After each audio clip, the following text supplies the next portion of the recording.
you concerned, Mr. President, about the latest inflation number which came out this morning? Could that be a No, I love it. The numbers were great. You know what I really love? I love the inflation. You know why? Because as soon as this war is over, you know, I can say it now. Something you didn't know. Do you know we've been taking out millions of barrels of oil? Nobody knows it. You know who doesn't know about it? Iran, until right now. Inflation to come down between now and when the war is over? Yes. It's coming down. I know you can't. It's going to come down like a rock. You know, David Drucker, we explained that a politician saying, I love the inflation would be much like Keith Richards after being busted in Toronto for heroin saying in front of the judge, I love the cocaine. You just don't do it. And it's been bad enough with Donald Trump calling affordability BS, the affordability crisis a hoax. And, of course, the numbers show. I mean, the president's in the low 20s when it comes to handling of inflation, when, you know, mid-high 20s when it comes to handling of the economy, some of the lowest numbers we've ever seen. And yet he keeps saying things like this. Give us some insight into Republicans. I know they had a caucus meeting last week, very discouraged by some of the numbers they saw. Talk about where they are and what they're expecting this fall. Yeah, well, they're concerned that even though they've got a Senate map that's chock full of red states and just one blue state, that they're in for a world of hurt. They remain concerned about the House, even though the House majority is now effectively something like 14 seats. And I think we have to look at the battle for the House of Representatives a little bit differently than we had until recently. But look, I think the problem with the president is that, one, he doesn't focus relentlessly on the economy and people's economic pain. It's something he's very good at doing as a candidate for president when he's the challenger. Mm-hmm. He's not good at doing these things when he's the incumbent. This is just like the coronavirus pandemic. What pandemic? This thing's over. Why are we wearing masks? Don't pay attention. It's all fake news.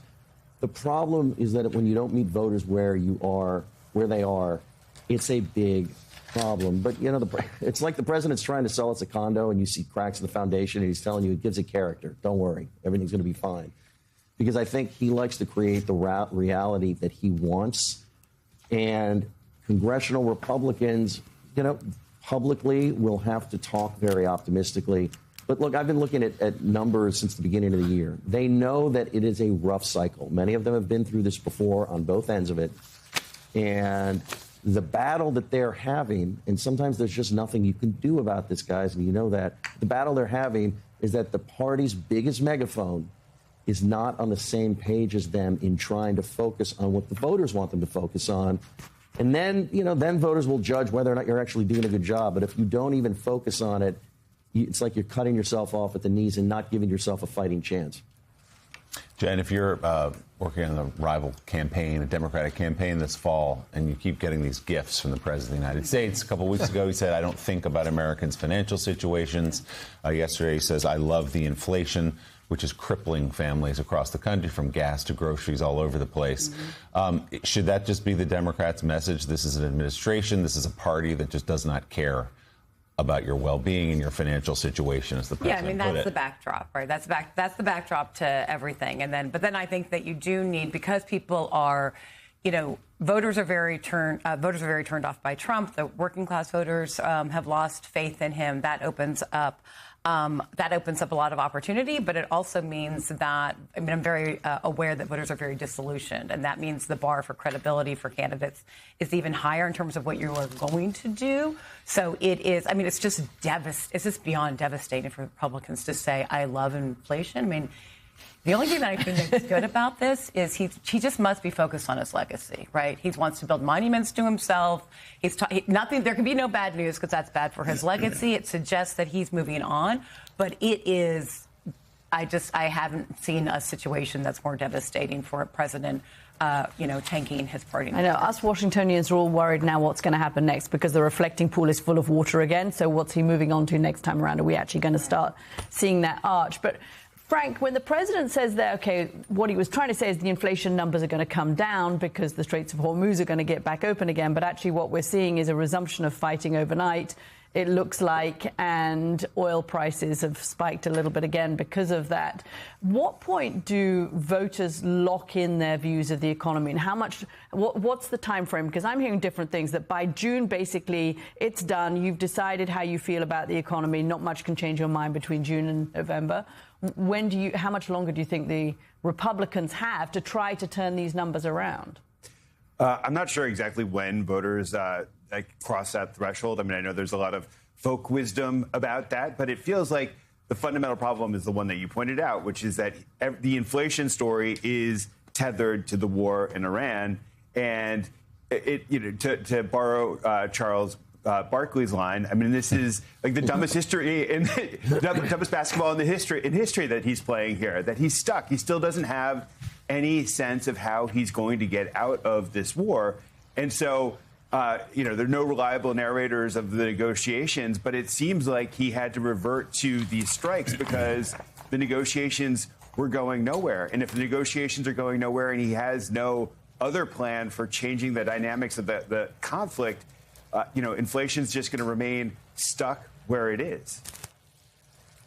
Yeah, after the Democrats had their devastating loss in 2024 and nobody immediately following knew what had happened, and thank God they did an after action report and that made sense. Oh wait, no, that actually was chaotic. But I went down to Little Rock and I talked to President Bill Clinton on the celebration, I believe, of his 20th anniversary of the Presidential Library being opened up.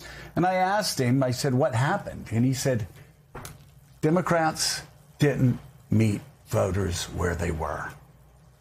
They got defined as being focused on issues that 99% of Americans aren't obsessed with. And he didn't say it, but, you could talk about the trans issue. You could talk about other issues that maybe some of the more progressive elements of the Democratic Party supported that Republicans defined.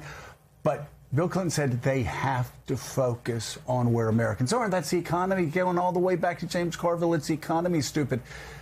But think about this.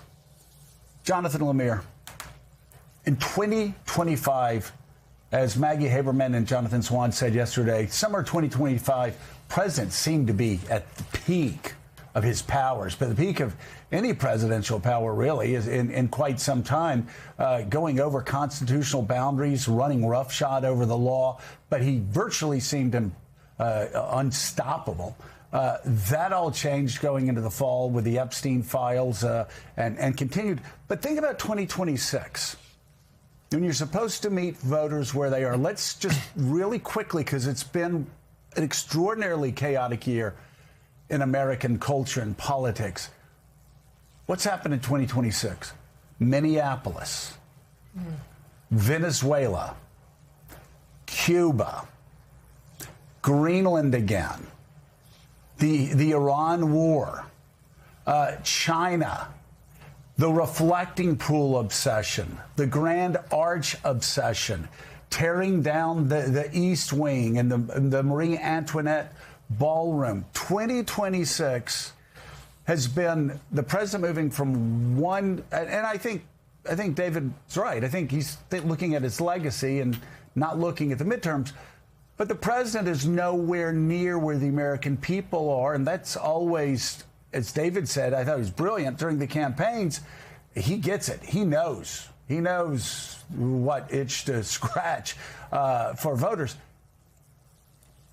It couldn't be further from where voters are in 2026 than any politician I've seen in a very long time. When you're looking, again, Minneapolis, wars all over the globe, talking about invading Greenland, talking about invading Cuba, talking about reflecting pools, talking about the Kennedy Center, we could go on and on and on. Nothing about the economy that really connects with voters. Yeah, I wrote a few months ago about the bubble he's in. All presidents exist in some sort of bubble, but this one in particular, it's an echo chamber. He only talks to people who agree with him. He does no domestic travel anymore, none. And to David's point, that is where he would go out on the road. He'd go to these rallies. He'd see what lines would work or what not, and that would give him a sense as to what the American people, or at least his voters, cared about. That's stopped. Instead, he's being fed AI slop on Truth Social. That's the only feedback he's getting from, quote, real people. And he is completely out of touch. I mean, yesterday, him blurting out, I love the inflation, it's like Brick and Anchorman yelling, I love lamp, because he didn't know what else to say. I mean, it was that nonsensical, and it will be featured in every possible campaign ad this fall. And I think the point here is right. That it's not just disconnect from voters, it's also disconnect from where Republicans need him to be. They need him to be talking about the economy. They need him to at least pretend to care what people are thinking and feeling about. And instead, he's consumed with foreign adventures, and he's consumed, Joe, with indeed his legacy and remaking Washington in his own image. He cares about how he'll be remembered forever, and he's losing sight of what got him back to the office in the first place. Yeah, Brick, are you saying you love inflation because you're looking at an inflation chart? That's basically where we were yesterday. But talking about how isolated he was yesterday, I think everybody was shocked but not surprised at Maggie and Jonathan's piece where they talked about how insulated the president was, how isolated he was from the Epstein files, that everybody else in the White House that mattered would go in and hide in the Situation Room. That's where crazy. You usually chart out, raids of Osama bin Laden and the beginning of wars. Instead, they were talking all summer, trying to figure out, without the president really being in there, trying to figure out how to handle this growing crisis that Dan Bongino said was going to be Donald Trump's Iran-Contra. And the thing that ran through that entire piece was nobody could talk to the president about what could be the biggest crisis in his presidency. He's completely isolated, even inside the White House, according to this report.